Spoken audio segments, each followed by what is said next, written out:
nyo kami. Dilag ang dating. Sobra. Oo. Hindi, at saka pag ganyan ka ka-blooming, di mo na kailangan ito yung pagsayaw mo. Pwede din yung kamay-kamay na ganyan-ganyan ka lang, di ba? Mahinhin lang kunwari. Mahinhin lang. Mahinhin lang kunyari. Naku, Miss Rita, exciting kasi at malapit na ang Lilet Matias, Yes! Attorney Yes! at Law! Kayang-kaya mo ang ulo ng mga balita, Miss Rita. Meron tayong 3 tiktropa na may kanya-kanyang kwento. Kailangan mo lang gawin ay hulaan yung mga headlines na tumutukoy sa mga kwento nila. Yes, kaya naman silipin na natin ating mga headline. Narito na ang Ulo ng mga balita! Headline number 1, commuter, hinabol ng asong buntis hanggang EDSA. Ay, headline number 2, batang nagsasampay, nakipagtitigan sa maligno. Uy, grabe naman yan. Headline number 3, sumemplang ang motor, tumuloy pa rin sa audition. Ay, nakakaloka to. Headline number 4, nakaaway ang kapatid. Ay, ako ba to? Aksidenteng nasaksak. Ay, Okay, Miss Rita, 3 po dyan ay headline. Totoo pong headline yung 3. Meron po tayong isa dyan ay panggulo lamang. yes, at saka kasama natin ang memamayan. Tutulungan ka po nila kapag kailangan ng Yeah. tulong. At syempre, bibigyan namin ikaw ng clue agad-agad. Tungkol ito sa tiktropang nakipagtitigan sa maligno. Ay, At para magka-idea ka, ipapakita po namin sa inyo kung paano sila mag-react kapag nakakita sila ng maligno. Siyempre, ang gaganap na maligno, alam nga namang, di ba? Eto na, Jason at si Waki. Kilalanin natin ang ating mga celebrity na kailangan mong i-match.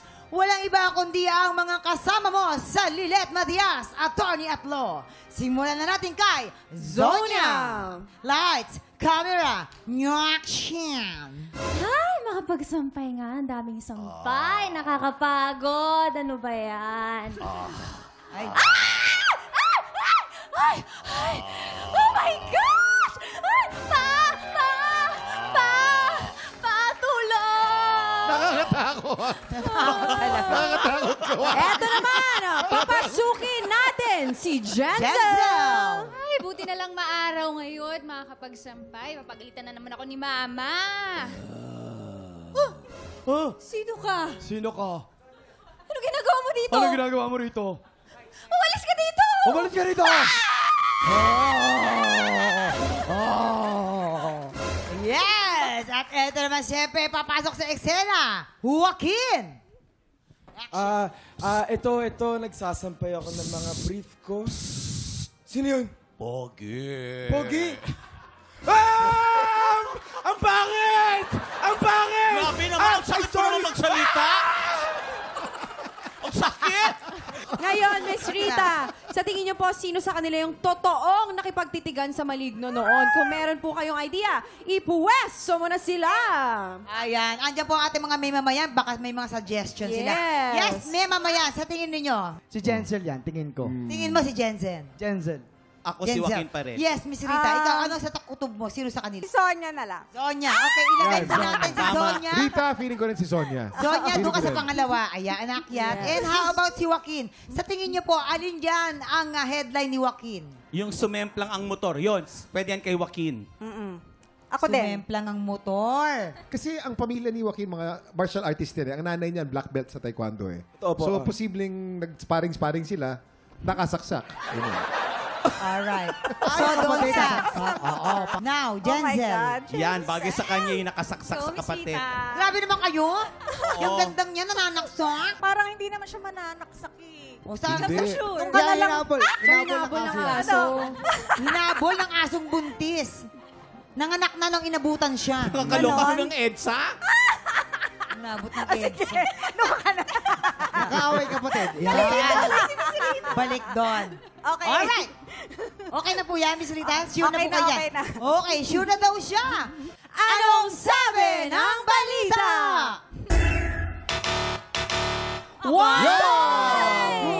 Tama naman pala kay Zonya. Batang nagsasampay, nakipagtitigan sa maligno. Girl! Oh, yun na nga Ilang po. taon ka ba nung nangyari yan? At Ano saan? lang, 18 years old. Saan Ay, nangyari to? sa bahay po namin sa Quezon City. Kasi nagsasampay ako noon sa sa may bubong Likod. ng Bubong. bahay namin. E de, meron dong malaking puno. So habang nagsasampay ako, doon sa may puno, may nakita akong itim na tao na pulang-pula yung mata. As in talaga nakipagtitigan po siya sa akin. Hindi kaya walang tulog lang yun. Sigurado kang tao yun? Nakita po ako ng multo dati pa. Opo. Until now? Ngayon hindi na dahil Buti naging na lang. Christian na po ako. Ayan. Okay. So, dati po nakakita talaga ako ng multo, hinahawakan ako, Ay, ganyan, hala. binubulungan ako. Ay. Open So, siya. Basta opo. ganun. Thank you so much. Thank you po. And of course, ito naman tawagin naman natin si Jenzel. Jensel! Si Jensel ay isang commuter na hinabol ng asong buntis hanggang EDSA. Ano ba yan? Ganito kasi yun. Ay, Dati nakatira ako sa compound na may aso. And then buntis yung aso, so sensitive siya. So paglabas ko nung pinto namin, tahol siya ng tahol. Eh since medyo takot ako sa aso, kasi habulin ako ng aso, tumakbo ako. Ang goal ko is, pagka lagpas ko ng gate, sasarado ko bigla para ma-stuck siya dun sa compound. Ang nangyayari, Dire-diretso ka. nag-bounce yung so sobrang lakas ng pagsarado ko, nag-bounce yung gate. Bumukas. So, hinabol niya ako pa EDSA. Hanggang buti na lang, nakadress ako noon, ang nakagat niya yung dress ko. Oh my God. Oh my God. Ayan, thank you so Thank you, much. Jensel. Tawagin na. Ito naman, si Joaquin. Nakaaway ang kapatid. Sabi ko sa Aksidente inyo na eh. saksak. Pero gusto Very ko, relatable yan, Joaquin. pero gusto kong magsabi ng sorry sa ate ko kasi lalabas ko na to sa TV lahat. Ano yung pagkakataon mo? Hindi kasi pag kami ng ate ko mag-away, parang talagang nagtapon kami ng mga RC helicopter, tapos nagsasabunutan kami. Sabunutan. Before. Tapos nung time na to, nagkakaasaran kami sa kotse, si ate ko, parang malapit po kasi yung mga baunan namin Nakahawak siya ng fork. Fork talaga. Actually, andito pa rin, no? Ay, oo nga. Andito pa din. Direk, meron talaga. May peklat talaga siya. Oh. Nakakatakot naman ang Grabe ate yung mo. pamilya. Ang Ang tama ganda ng na- ate mo, ha? Alam mo, ang ganda ng ate niyan. Model ang ate niyan eh. Ang Totoo po. ganda-ganda. Yes. Oo. Pinakamaganda sa buong mundo. Pero nakakatakot ang ate mo. Kaya ayoko siyang Wag mong nagagalit. gagalitin. Oo, ayoko siyang nagagalit. Nangyayari naman sa mga magkakapatid yan talaga. Totoo. Tama. Pero sa ating mga nanonood, kids, don't do Yes, that. wag don't na do wag that, po. kids. Okay. Ayan, maraming salamat sa pagbahagi ng inyong mga kwento, Joaquin, Jenzel, and Zonya. Salamat. Yes. I-plug nyo naman ang Lilet Matias, attorney Go. at law. Mga katiktropa, abangan nyo po ang Lilet Matias Attorney at Law. Naku, malapit na po yan. Madami po kayong aabangan dahil madami din po kami dito. Masaya po ito at nakaka-intriga lahat ng mga kaso na gagawin po namin. So, abangan nyo po yan lahat. Yes. Maraming salamat. Ikaw naman, Jenzel. Ayan, of course. Ayan nga mga kapuso, abangan nyo kami. Nako, sobrang daming characters at lahat ng characters maganda yung kwento. Oo. So, ayan, abangan po natin. Malapit na. At syempre, bukod po doon, napakahusay yung mga artista dito, lalo-lalo na si Ate Jo Berico. And of course, sa buong cast ng Attorney Lilet Matias. Of course, yung mga production namin lahat, Direct Adolf, Alex, of course, and everybody. Yes, at saka afternoon prime to, guys. Kaya abangan niya mga tiktropa. Heto na nga, ang pinaka-inaabangan nating pagbabalik ng singing contest na kinalakihan at minahalang maraming kapuso.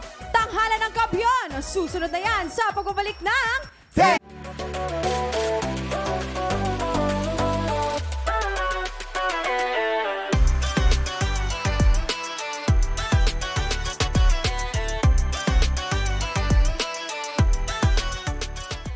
Tiktropa! Pinanood mo hanggang sa dulo itong video na to? Very good ka! For more happy time, watch more TikTok Clock videos on our official social media pages and subscribe to GMA Network official YouTube channel.